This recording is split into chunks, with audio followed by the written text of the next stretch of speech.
Hello Dub Nation, it's always a thrill to connect with you, especially as we're about to reveal the latest news that could shape the fate of our beloved Golden State Warriors. But before we dive into this whirlwind of information, let me make a friendly request. Show us some love by clicking the like button to strengthen our bond, and hey, if you are not subscribed yet, join our channel for a thrilling and emotional journey. Don't forget to turn on notifications to stay ahead of the game. ChatGPT. A record stat line might be the most Draymond Green thing in Warriors history. While the Golden State Warriors suffered a disappointing 114-109 loss to the New Orleans Pelicans on Friday, the game produced another record performance from veteran Draymond Green. Following an extraordinary 5 three-point shooting display in the first half of Wednesday's win over the Los Angeles Lakers, Green couldn't have been less aggressive in seeking his shot against the Pelicans. Golden State Warriors forward Draymond Green became the first player in NBA history to record a double-double without attempting a field goal. Green didn't take a single field goal attempt on Friday, nor did he get to the free throw line. According to StatMuse, it's the first time a player in history has done this while also registering at least 10 rebounds and 10 assists. While it may have been a record-setting performance, the Warriors' 5-point loss reopened the question of whether they need Green to be more aggressive in seeking his own scoring. Asked post-game, coach Steve Kerr stated that he doesn't mind if the 34-year-old shoots or not, given the other elements he brings to the table. "I don't care if Draymond shoots or not. He does everything else. He was incredible tonight. His defense was so good, his competitiveness. I thought our guys in the second half, the way they fought, was amazing to watch." Steve Kerr. Green's defense was a highlight for much of the night. Pelicans star Zion Williamson arrived late to finish with 26 points but managed just 11 of 26 shooting, well below his usual 57.4% shooting on the season. The Golden State offense leaned heavily on Stephen Curry, as has often been the case this season. With Klay Thompson and Andrew Wiggins combining to shoot 11 of 33 from the floor, some supplementary scoring from Green could have been useful in a game that might cost the Warriors the 8th spot in the Western Conference before the play-in tournament. Regardless, if there was anyone who would create this kind of story, it would certainly be Green, who has built a Hall of Fame legacy based on nearly everything but with a focus on scoring himself. ChatGPT. Golden State Warriors rookies controversially placed in NBA rookie ladder.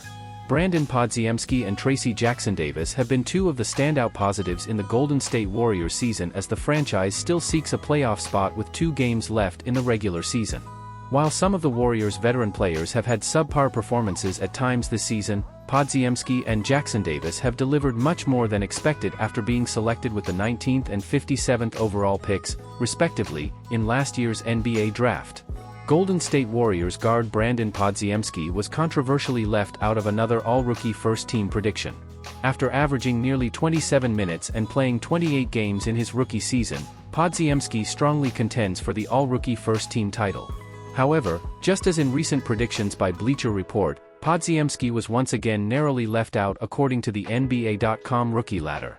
While Brandon Miller, Chet Holmgren, and the clear Rookie of the Year favorite, Victor Wembanyama, form a solid frontcourt, there's much debate about the remaining spots. While Dan Favale of Bleacher Report has Jamie Jaquez Jr. and Cason Wallace rounding out the first team, NBA.com's Steve Ashburner has Jaquez and Rockets guard Amen Thompson in the last 2 positions. This leaves Podziemski as an obvious absence, with the 21-year-old finishing 6th in the rookie ladder. As highlighted by PodsMuse on Twitter/X, there's a significant and compelling argument to be made for Podziemski over any other rookie guard. The Santa Clara product ranks 2nd in plus-minus among rookies, 3rd in rebounds, 4th in three-point percentage, 4th in assists per game, and 1st in assist-turnover ratio, not to mention leading the entire league, not just rookies, in total drawn charges. Podziemski aims to become the first Golden State player to make the all-rookie first team since Eric Paschall in 2020. Meanwhile, after earning a starting role for the Golden State Warriors in recent weeks, Jackson-Davis finished 10th in the latest rookie ladder. This alone may be considered controversial, as Wallace, who is a projected all-rookie first-team selection elsewhere, was left out of the top 10. Jackson-Davis averaged 7.9 points, 5.0 rebounds, and 1.2 blocks in 16.5 minutes per game, with the 24-year-old emerging as an impactful presence on both ends of the court. He and Podziemski will continue to play significant roles as the Warriors aim to secure a playoff spot through the play-in tournament next week. ChatGPT. Warriors assess rest merits before game against Jazz. Golden State Warriors coach Steve Kerr insists on prioritizing rest over a potential home court advantage when his team wraps up the regular season hosting the Utah Jazz on Sunday in San Francisco.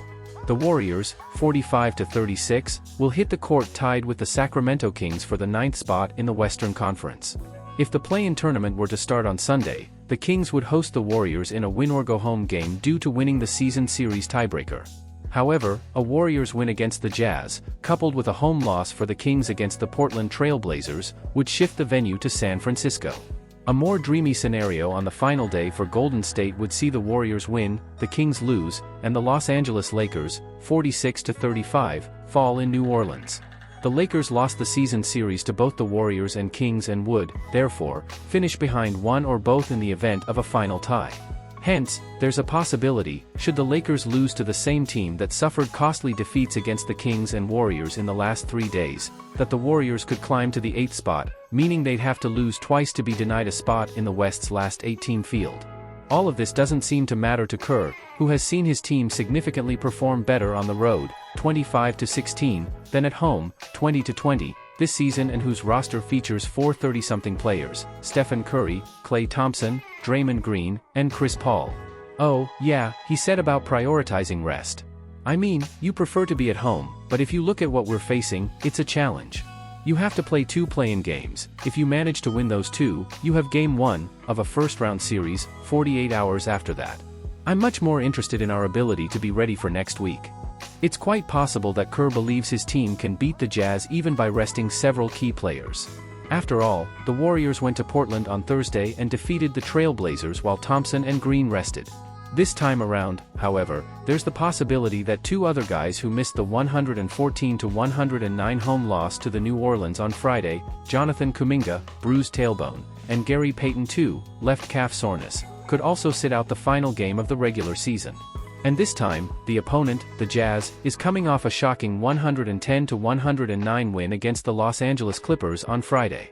Alongside a 124-121 win over the Houston Rockets on Thursday in the season finale at home, the Jazz is riding high into a revenge-motivated matchup. The Warriors have beaten the Jazz 3-0 this season, including a 118-110 home win last Sunday, where Thompson scored 32 points while Curry sat out. Jazz coach Will Hardy said before facing the Clippers that he was looking forward to the challenge of facing a team desperate for a win. He was disappointed when Kawhi Leonard didn't suit up, and Los Angeles coach Tyronn Lue pulled Paul George, Russell Westbrook, and James Harden, all within 10 minutes. He'd love to see a playoff atmosphere in San Francisco on Sunday.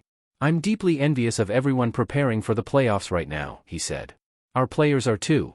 That's where we want to be. There's nothing like it. There's nothing like preparing for a series, there's nothing like the chess match that goes on there, the adjustments game to game. The Jazz, 31-50, will carry the 8th fewest wins in the league into the final.